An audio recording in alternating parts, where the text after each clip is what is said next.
రాజ్ మాట్లాడుతున్నారు. ఇప్పుడు లైవ్ చూద్దాం. చేస్తున్నప్పుడు రావడం నా బాధ్యత, కర్తవ్యం కాదు, వచ్చాను అంతే. మీకేమైనా ప్రశ్నలు ఉంటే ఆన్సర్ ఇస్తాను. పరిశ్రమల ప్రైవేటీకరణ దృష్టి అయితే కనుక ప్రస్తుతం అయితే కనుక కేంద్ర రాష్ట్ర ప్రభుత్వాలు కూడా పరిశ్రమలు ప్రైవేటీకరణ చేయాలి, అదేవిధంగా ఈ కార్పొరేట్ సంస్థలకి తొత్తులుగా మారే అవకాశం కనిపిస్తుంది. మారుతోంది కదా, ప్రపంచంలో అదే చూస్తున్నాం. అమ్మేవాడు ఒకడు ఉంటాడు, కొనుక్కునేవాడు ఒకడు ఉంటాడు. మా కళ్ళ ముందు వ్యాపారం జరుగుతుంది. కానీ గవర్నమెంట్స్ బాధ్యత గల వాళ్ళు వాళ్ళని అమ్ముకున్నారు. వాళ్ళు చేసేది ఇదే కదా, ఆల్రెడీ అమ్ముడుపోయారు. ప్రైవేటైజేషన్ చేస్తూ కార్మికుల, రైతుల, ప్రజలకి దెబ్బ నిదానంగా కొడుతూ చేస్తున్నారు. ఇది మా కంటి ముందు కనిపిస్తోంది. దానికోసమే పోరాటాలు జరుగుతున్నాయి. ఆఖరికి ఒక కార్మికుడు బాగుండాలి కదా, సమాజం బాగుండాలి. బట్ మా కళ్ళ ముందే ప్రైవేట్గా రీసెంట్గా ఎయిర్పోర్ట్ ఫియాస్కో చూడండి. మీరు దాదాపు ఒక 10 సంవత్సరాల కింద చూస్తే ఇద్దరే పెద్దోడయ్యారు. అంటే మొనోపొలి, డ్యూఓపొలి అంటాం. ఇప్పుడు వాళ్ళు డిసైడ్ చేస్తారు. ఈ రాజకీయ నాయకులు, ఈ సర్కారాల గవర్నమెంట్స్ ఏమున్నాయో కార్పొరేటైజేషన్స్కి అమ్ముడుపోతారు. ఆ తర్వాత వాళ్ళు వెళ్తారు. కార్మికులు ఎక్కడ ఉంటారు అక్కడ, రైతులు ఎక్కడ ఉంటారు అక్కడ. ఇది మా కళ్ళ ముందు జరుగుతుంది. ఇది ఒక అరణ్య రోధనమే. కోర్టులు, కేసులు ఉంటారు, తెలియదా టైం అవుద్ది అంటే ఓపికని పరీక్షిస్తున్నారు. ప్రజల, కార్మికుల ఓపికను పరీక్షిస్తూ ఉంటారు.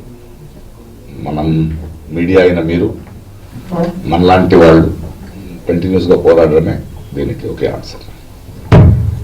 ఎప్పటి నుంచి చూస్తున్నా విశాఖ స్టీల్ ప్లాంట్ కి సంబంధించి ప్రైవేటీకరణ జరగదని చెప్తూనే ఇంటర్నల్ గా మొత్తం ప్రైవేటీకరణ అయిపోతూ ఉంది, కనిపిస్తూ ఉంది. ప్యాకేజీలు అంటారు, ఇంకేదో అంటారు కదా, అది కళ్ళ ముందే కనిపిస్తుందంటే అంటే అదే అది మనం చూస్తూ ఉన్నాం. ఎన్ని రోజులు చూస్తూ ఉంటాం కదా. నిరంతరమైన పోరాటమే, ప్రశ్నించడమే దీనికి ఒకే దారి. ఎందుకంటే ఇవాడున్న ఇన్స్టిట్యూషన్స్ వాళ్ళ చేతుల్లో ఉన్నాయి, కోర్టులు వాళ్ళ చేతుల్లో ఉన్నాయి, పోలీసు వాళ్ళ చేతుల్లో ఉన్నాయి. ఈ దేశంలో రాజకారణం ఎవరు చేయాలి? ప్రజలు చేయాలి. గెలిచిన వాళ్ళు పని చేయాలి. వాళ్ళు మార్చారు, వాళ్ళు రాజకీయం చేస్తున్నారు, మేము పనులు చేస్తున్నాం. ఇది మారేదాకా, ఇది అర్థమయ్యేదాకా ఈ పోరాటం సాగుతూ ఉంటుంది.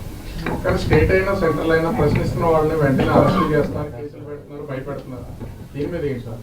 వాళ్ళ దారి లేదు కదా వాళ్ళకి. ప్రశ్నించే గొంతులు వద్దు వాళ్ళకి. ప్రశ్నించే గొంతులు వద్దు. ఎవడు ప్రశ్నించినా అది అదే సర్వాధికారం, వేరే వేరే రూపంలో ఉంటుంది.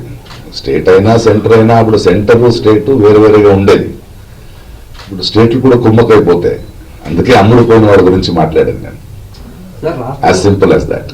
సార్ 17 మెడికల్ కాలేజీకి ప్రైవేటీకరణ చేస్తున్నారు సార్. అది ప్రభుత్వ రంగంలో ఉంటే మంచిదా, ప్రైవేట్ వ్యక్తులకి ఇస్తే మంచిదా సార్? మెడికల్ మీరు ఆలోచించండి సార్, ప్రైవేటైజేషన్స్ వల్ల మనం ఎలా కష్టపడుతున్నామని.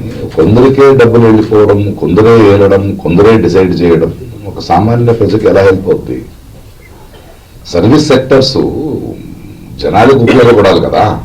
అది వ్యాపారీకరణం అయిపోతే, కొందరు మధ్య కేంద్రీకృత అయిపోతే you are giving power to them. ఆ ఒక గన్ను తన పాటు తను ఉంటుంది, చేతికి తీసుకుంటే నీలో ఉన్న మృగమే దానికి వస్తుంది కదా. సో మీరు ఎవరిని స్ట్రాంగ్ చేస్తున్నారు, ఎక్కడ ఎవరిని బలపరుస్తున్నారు దాని మీద ఆధారపడి ఉంటుంది. అది బలపరించడం అనేది మన ఇతిహాసంలో ప్రజలకు ఏదైనా మంచిది జరిగిందా దానివల్ల?